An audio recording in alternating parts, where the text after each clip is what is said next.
कोई बहन का लौड़ा ही होगा जो इंस्टाग्राम ऍक्टिव्ह डिरेक्टिव्ह करता होगा सारखा. करावं लागतं भाई, त्याशिवाय एक्झाम मध्ये चांगले मार्क्स पडत नाहीत. नाही म्हणजे आता तू इंस्टाग्राम डिएक्टिव्ह केले म्हणजे आता तू बोर्ड एक्झामची गांडच फाडणार. सर लोक तुला सगळे पप्पा पप्पाच म्हणणार का नाही. अरे पण मी इंस्टाग्राम डिएक्टिव्ह केलं तर तुझं काय एवढं गांडीत दुखतंय? अरे माझं कुठं काय गांडीत दुखतंय रे. अरे अशा किती जातल्या लोकांनी इंस्टाग्राम डिएक्टिव्ह केलं काय आई जाऊ टोक पाटली त्यांनी.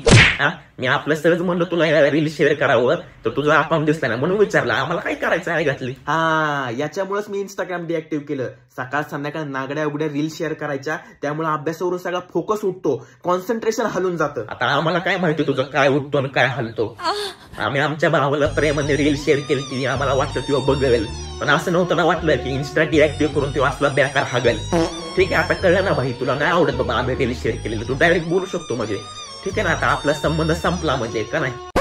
यार नको रोडू, करतो ऍक्टिव्हिटी इंस्टाग्राम, लावा एक देशी आम्हाला घोडा. आता कसं भाई भाई तुला एक रील पाठवले ते बघा.